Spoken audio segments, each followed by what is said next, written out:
But like as a metaphor, it's like that's how our homes are, right? Like as we go through life, we collect all these memories, we collect, this stuff that reminds us of our journey through life. And you can collect a lot of stuff, and the size of your car dictates how much you can collect, right? If you have a bigger car, you can collect a little bit more than if you have a small compact vehicle. But how much you decide to fill your space really dictates how comfortable you are in that Right. space, right? Right. How am I going to be able to enjoy that journey Hmm. if the window's blocked with stuff? Am I going to be able to enjoy the journey if I can't stretch my legs out, or if I can't talk to the person next to me, or if I can't feel, Get be able to comfortable. move and Yeah. get comfortable, right? And so I think road trips are a really great metaphor for how we can look at our home and our space and our stuff. Welcome to Reframe and Reclaim. We are Courtney Huckabee, a psychotherapist, and Jen Harris, an interior designer who have teamed up to reflect, challenge, and reframe your mindset in relationship with your personal belongings. Join us as we discuss and declutter all of the stuff that keeps us stuck. Learn to intentionally create environments with improved function and design that cultivate peace of mind. Find the reframe. Start your reclaim. Welcome back to another episode of Reframe and Reclaim. I'm Jen Harris. And I'm Courtney Huckabee. And today we are discussing all things kind of travel. It's summertime.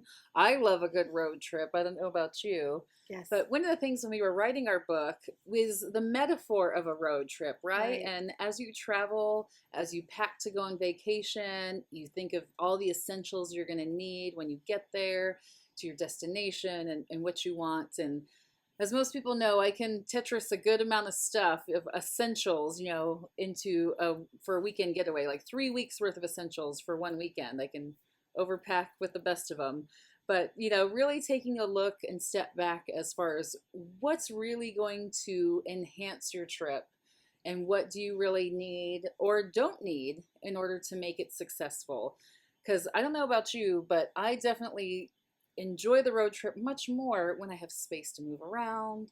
There's not luggage all around me. It's much more enjoyable. And there is a saying, it's about the journey, not the destination. Yes. And so even though we are getting to a destination, we want to make sure the journey to get there is also enjoyable. And I will say, I'm right there with you. I am an overpacker, whether it's a flight destination or a road trip destination, just because you don't always know what you might need just in case. I want to be overly prepared. Yes. But I do think, using some of the reframe and reclaim, we need to really think about and reflect, what will I need on this trip? Am I really going to need my snow boots when I go to the beach? Probably not. Am I really going to need that sundress when I go and visit the mountains in, December? Probably not. And so I think reframing, reclaiming what we need. But I know you have some really good strategies because you have done a really long road trip to visit family. Texas all the way to the state of Maine. Yes. So growing up, we road tripped everywhere. I mean, I have done the drive from Texas to Colorado multiple times. I've done Colorado to Maine. I've done Texas to Maine. I've done Texas to Florida, Texas to North Carolina, Texas to Northern California. I've done the whole Pacific Coast Highway. We've done the Oregon Trail. We road tripped a lot. And so I've seen a lot of the country, And last summer, we decided to do our first big road trip with our sons, who were 5 and 7 at the time. And I was a little terrified because we were going from Texas to Maine. I know. We're going from Texas to Maine, and there were 5 of us in the car, 3 adults, 2 kids. And it actually went so much better than I thought it would. Now, I will say technology helped. This, when I was growing up, we had our Walkman in the window and some books, and that was it. And I remember sleeping in, the wheel wells, at the footboards in the back seat with my head in the middle hump. If anybody remembers those, in the back seats of cars. The good old days. The good old days, just curled up, sleeping. So that's not possible now, which is good. It's a good thing. But I just reminisced a little there. Bringing back some memories for me. But so I was a little terrified because I was like, how are these kids going to be entertained for so long? Sure. So what we ended up doing was breaking the trip up into 7 days. Now, normally we would take, when I was a kid, we did it in like 3, but we broke it up into 7 days. We went and took a detour to South Carolina and stayed with family for 2 days. So we kind of made it 2 mini trips. Another thing that was really successful is we didn't drive usually more than 8 hours a day. We might have one long day in there where it was like 10 to 12 hours, but we tried to do a morning push, have lunch, and we would have our lunches places where there were playscapes to play at, or we would stop at a lot of the state lines at their rest areas would have playgrounds, so we would stop and let them run around for 20-30 minutes. So we definitely took our time, and we were able to get there. Everyone still loved each other, and I actually enjoyed the ride. You enjoyed the We journey. enjoyed it, yes. And one thing, when I was a kid growing up, our parents would give us quarters. Oh. And every time we say, are we there yet? When are we going to get there? We'd have to pay them money. That's And so such a then great we would get trick. to keep anything that we maintained, right? We got to keep. And so my mother gave them $5 each in quarters at the beginning of the trip. Neither kid lost any quarters. I was shocked by that. And we came up with like a song that we sang every time we crossed the state line. Made And it so we kind of fun. made it memorable and fun.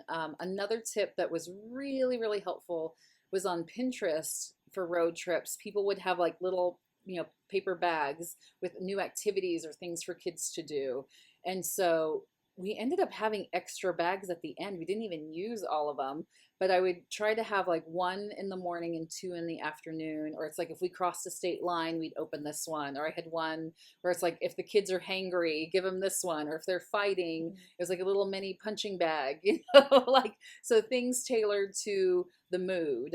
If we need a laugh, there was a joke book. So really kind of accommodating and doing things So you were along the planning way. of the things that may Yes. occur. Yes. Are we there yet? They're hungry. They're arguing. We're going to be crossing state lines. So you were planning ahead, not all of the things you needed to pack in your bags, but the journey along the way, maybe some of those needs. And it sounds like it really did help everybody enjoy it. It did. It really did. And it made it fun. Like, right? So it's like, oh, it's time to open another bag, and the kids would switch off who would get to open it.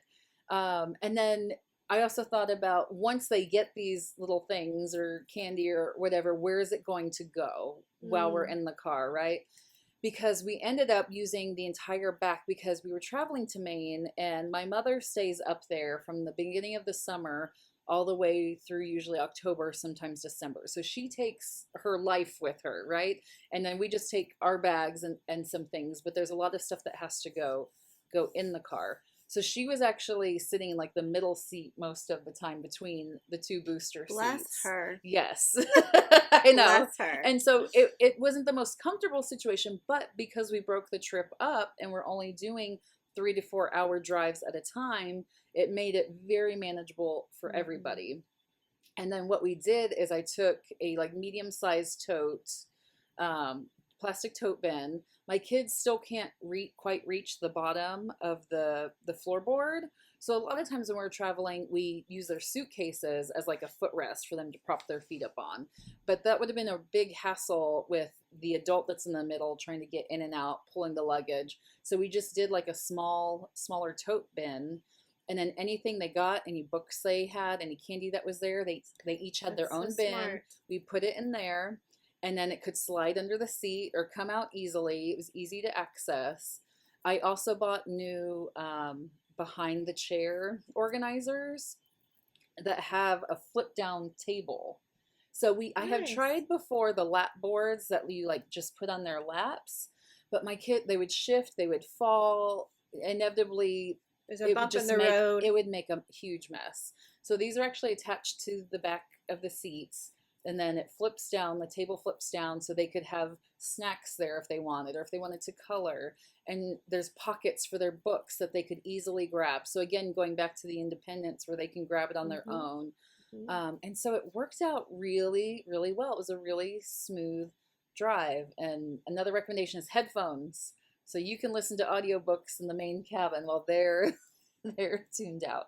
Yeah. So So you had experience from your childhood, your road trips, and what worked for you, what worked for that time, maybe what didn't work for that time, and then knowing your boys and really trying to prepare and plan for what they needed. But it made the journey so much more pleasant, which is part of the memory, right? yeah, oh, 100%. Yeah, and now every time we cross a state line, we sing the same song Oh, over fun. and over again. And I will say they weren't on their screens the whole time. I wanted to make sure it was broken up, but that's why I tailored what was in the little paper bag so that way we could break it up where it's like, okay, you can have some time in the morning, Mhm. break it up, do an activity. Yeah, I remember, traveling when I was younger. We did road trips as well. Maybe not from like Colorado to Maine or Texas to Maine, but we would do short road trips in Texas or Hmm. within Florida where my grandmother lived. We did lots of traveling throughout the state to see different places. I do remember, I had like a baby doll. And that was the thing I played with in the back seat. I didn't have TV, I didn't have a Hmm. phone, I didn't have those things. And so now that we have technology, it's wonderful, but again, we don't have to have that as the babysitter for all of those things. And having that interaction and those things that we're doing together as a family creates more of those memories together. Yes. And we made sure that too that like we brought a football or we brought like a game of catch that was easy to access in the back. So that way when we would stop at rest areas, we could get out and play for a bit. We also wanted to make sure when we knew we were coming up on a landmark or something, it was like everybody tablets down, look out the Oh, this is window. what the And landmark so, is. yeah, going over like the Mississippi River on like the giant bridges, they're just like, we're up so high, we're taller than the buildings, and that's one of the highlights of the trip for Oh, them. So that was very fun. yeah. I will say, with my son now, we've been on some longer travel arrangements, but it's been more of the flights. Mm-hmm. I wasn't ready for a road trip with him, yet. There's a lot I of, completely understand. but we'll get there one day. We've done some short road trips within Texas, but we've flown internationally, and I think that there's a lot of important things of, yes, the screens and tablets are wonderful, but we haven't done that a whole lot with my son. He gets to pack his own little carry-on bag, and all that's Hmm. in that is toys and books that he wants to read. So he gets to choose that and pick that himself. And then, we'll pack all those snacks and things as needed.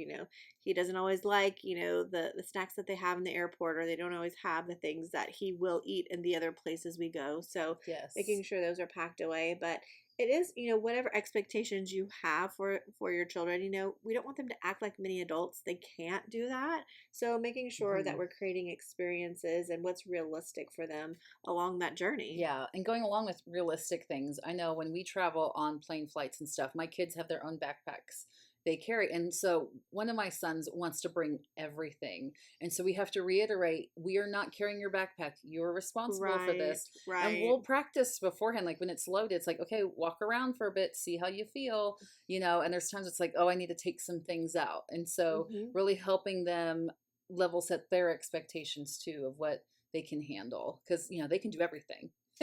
They can. They can. I know for me, when it comes to packing, I'm really big on packing their outfits together. And Yes. so I do it for myself as well. So I'm like, we're going to be there for 5 days or we're going to be there for 7 days. And I'll pack like 3 or 4 extra outfits. So I give myself a number limit. For my Hmm. little boy, I may give him like 5 or 6 extra outfits, spilling things, there might be an accident of some kind.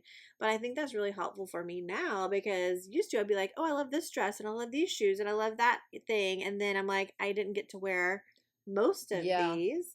But I have seen some people who are like, how to take this one skirt and, use it Mm. 5 different ways. And I don't know how to master that yet, but I'm really trying to hone in on, okay, I can wear that shirt with those pants one day, and then I can wear those pants with the other shirt another day, or I can wear the skirt with its cardigan. And so I'm trying to learn how to reframe my packing habits from younger adulthood to more realistic habits now that I have a husband and a child and lots of extra things to take along the way. Yes. So several years ago, I flew internationally with my family. We did a trip. My kids were my youngest was like 9 months old. And it was the first time I was flying away from him. But I packed 10 days worth of clothes for Ireland in a single carry-on bag. I was so proud of myself. Everybody was like, you have to pack small because we're all going to be in this van. We don't have a lot of space. Come to find out, everybody else overpacked and did laundry. But I was very proud of myself for being such an overpacker. And one of the things I did, and it's easier depending on certain types of clothing, but like I brought jeans and I wore those like 3 days, and I wore the other pair 4 days. And so I was really trying to That's so great. elongate some of my clothes. And then I would switch tops every day, right? And so, and everything was mix and match. I went with a pretty basic color scheme. It's very capsule wardrobe-esque, Yes, I like going right? very basic. How can this match with this or that? Yes. Go with that if needed. Yes. But I was able, I did it before, so I know I can do it again. I know. And I find packing cubes very, very helpful to condense things and just keep things easy to find once you unpack. I used to travel internationally a lot for business. And I don't, if I'm in a place for 2 days, I don't like just digging out of my suitcase and things. Right. I like to actually Settle. unpack, put it in the drawers. But to make it easier with the packing cubes, you know, I just unzip the cube, lay it in the drawer, so that way I still feel comfortable and like I'm at a home more than a suitcase, but it's easy to just zip up, throw back in, and go. So that's something that's worked out really well for me. As far as taking that into road trips, if you are going on a long multi-day road trip, one thing I recommend is having a separate overnight bag Oh. and packing just clothes for the next, or for the breaking up of your trip. So like knew we were going to South Carolina as our halfway point. So we packed 3 days worth of clothes to get us to South Carolina, where we would then So you're not taking all the luggage out of the car every Yes. time that you stop somewhere. Yes. And that made it so much easier because there was a lot of stuff for 5 people to go around. In this bag, we also included all of our swim gear because we tried to find hotels with swimming pools because that's a really good way to wear children Get out in the energy car. out. They're sitting for so Yes. long in the car. They need to Yes. have time to get that energy out. So, but having that separate bag really made it so much easier. That's So, wonderful. Yeah, and I will say, I have that for my toiletries. Anytime I go somewhere, like the separated little sections of, like mhm. my toothpaste and stuff, and maybe my face wash, and then maybe my makeup, and then maybe like the body wash and stuff like that. So I think it's really great, those organizational things. Like they've already created it. If you can purchase those things, or if you can find a way to create your own packing systems for that, it can be really great. But travel is so much fun. But I have a Yes. lot of not so great memories of travel. And so I think, when Mm. it comes to that, whether it's, I forgot to pack something that I really needed that one time, or I lost my suitcase along the way one Oh, time. And so I love that you talk about keeping some of the clothes in your carry-on or in an easy accessible, mhm. whether it's a flight trip or a road trip, just so you have something. I remember, very embarrassingly enough, I was going on a trip that I usually go to, something I was very accustomed to packing for, and I did not pack any underwear. Like, Oh, I was so excited. yes. I packed all of the shoes I needed. I packed all of the hats I wanted. I packed lots of extra cute things. And I had to go to the store. And I was so excited about all of these other things. And I was like, I know how to pack for this. So making sure you have maybe a checklist of sorts, Mhm. having those essentials. Yes, yes. I love a good checklist when it comes to packing. I know, So not the maybe we can greatest make that experience. another freebie too. It's things to pack with kids and all the things. Yes. Do you have any other like I know you said you got your undergarments for your road trip, but do you have any memories like from your road trips as a kid, or like how Mhm. things worked, or what you brought, I or will say, like, I do remember having my own bag, and so that is how we've incorporated that with my son. Like, I had my own bag, where I could put, toys, books, different things like that I wanted it, and I carried that around with me. I also had to carry and keep up with it as well. mhm. But the road trips, and I still have it in my car. I grew up with road trip bingo, and it's one of Yes. those things where kids and adults alike, or doing those like I Spy games, like I Spy Something with the Mhm. letter A all the way down to the letter Z. So I actually, where we went on these road trips, I don't always remember that, but the things that the adults and my parents did along the way to create those memories. And again, I really loved like the road trip bingo and the I Spy. I still do Mhm. that with my little boy, even, just around the town when we're running errands. And we create fun memories in the car. So it's not about all of us being, secluded and, in the same space, but not connecting. Yes. And as a counselor, I'm really big on, communication and connection and doing those things the best we can, role modeling. Uh, but yeah, like I loved playing with my baby dolls in the back seat while my parents were driving, or having the I Spy and then like blacking out the I Spy or the diagonal I Spy or bingo across. So it was kind of fun for me. We would do the ABC game where you had to find a word that started with the letter A and then a word that started with the letter B. Doesn't work great on shorter road trips, but Uh-huh. it works well on the long road trips. And then another thing I put in like the bag. Maybe I should make a list of like the things that That'd be we really did. helpful for me. But like Mad Libs, we would do Mad Libs, I and so did I'd be those all sitting the in the time. front, like taking down my kids' answers, Hmm. and with my younger ones, it'd be like, "What's a noun?" And you'd have to kind of talk them through things. But Education. then it was really funny, the stories we'd come up with, and we still recall some of the Mad Libs. So fun. Yeah. I will say, those games and things that you can make the journey enjoyable. Hmm. It's not just where we're going, but like along the way. Because sometimes the journey is a lot longer than we Yes. really, realize. And it can feel a lot longer when we aren't preparing ourselves for that. And I also use the time to give my kids like the special treats that I don't normally let them have, like a fruit by the foot or more candy. And I would, taper it so it wasn't a ton of candy while they're sitting there with nothing to do.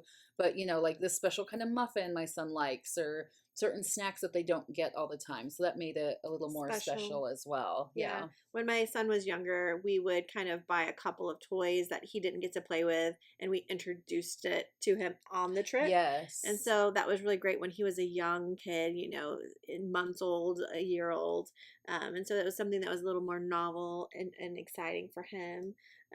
But I just hope that everybody who gets to take some summertime to do some traveling, Yes. find things that make it special and enjoyable for you. For sure. And one last little story before we go. So I remember I was flying out to Hawaii for a friend's wedding, and I was meeting a lot of other friends at the airport.